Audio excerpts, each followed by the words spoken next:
Assalamualaikum warahmatullahi wabarakatuh. Halo teman-teman semuanya. Sebelumnya perkenalkan, nama saya Anissa Zahira Nurhayati dari kelas 3B Pendidikan Agama Islam, Fakultas Tarbiyah dan Ilmu Keguruan, Institut Agama Islam Negeri Pontianak. Tujuan saya membuat video ini seperti yang sudah tertera pada video di bawah, yaitu untuk memenuhi tugas UAS mata kuliah Kewirausahaan Pendidikan, yang mana harapan saya memberikan video ini adalah untuk memberikan wawasan bagi kita semua tentang konsep dan pengertian lainnya dari kewirausahaan. Baiklah, berikut beberapa soal dan jawaban yang bisa saya berikan pada video ini. Cekidot!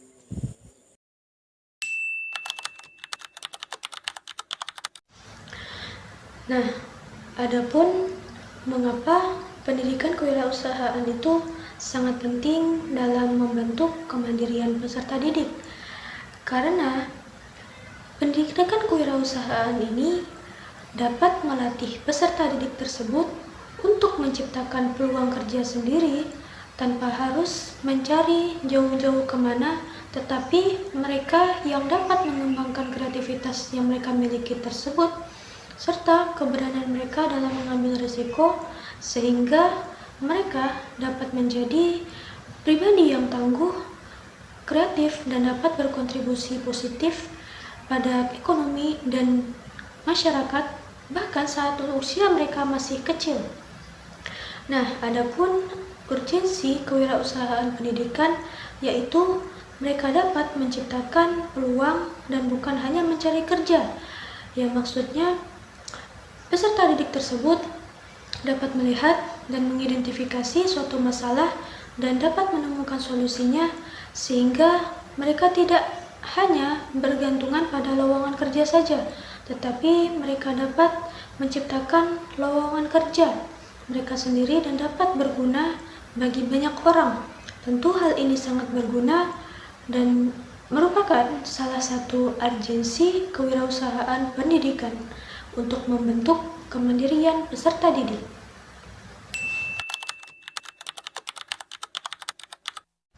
Nah, untuk menjawab soal nomor 2, yaitu terkait 4 strategi pembelajaran kewirausahaan yang efektif digunakan beserta alasannya. Strategi berbasis project atau project based learning ini mendorong peserta didik untuk terlibat aktif dalam merencanakan, melaksanakan, dan mengevaluasi proyek nyata seperti membuat suatu produk dan memasarkannya. Tentu, strategi ini dapat menumbuhkan pengalaman belajar yang bermakna dan meningkatkan kepercayaan diri peserta didik dalam mengeksplorasi potensi diri karena mereka siap menghadapi tantangan kewirausahaan yang sesungguhnya. Pernah dengar experiential learning? Selanjutnya yaitu strategi yang kedua adalah pembelajaran berbasis pengalaman atau experiential learning atau praktik usaha, yang mana pembelajaran kewirausahaan berbasis praktik dinilai sangat efektif karena memberikan bobot paling tinggi pada pengalaman langsung dan peserta didik dapat belajar melalui tindakan, baik itu memulai bisnis skala kecil dan dapat mengelola aspek-aspeknya daripada sekedar teori yang membantu internalisasi keterampilan dan sikap kewirausahaan secara alamiah. Berdasarkan evaluasi, mereka mulai merancang strategi baru.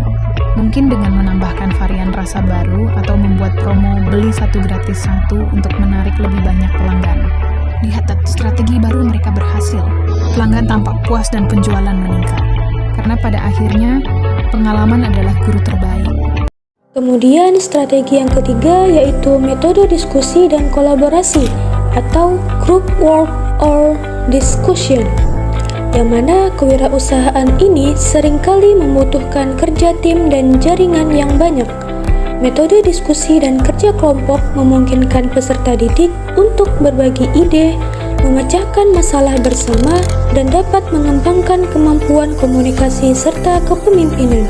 Hal ini dapat mereplikasi lingkungan bisnis nyata di mana kolaborasi adalah sebuah kunci kesuksesan.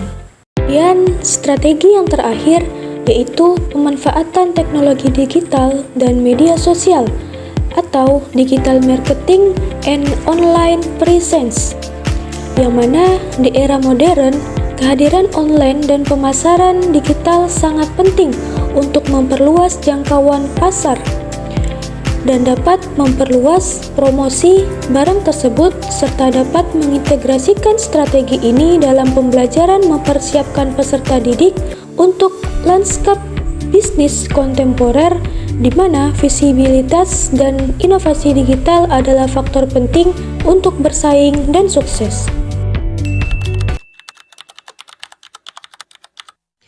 Oke, memasuki soal nomor 3 yaitu beberapa contoh wirausaha dalam bidang pendidikan agama Islam dengan menganalisis peluang serta tantangannya.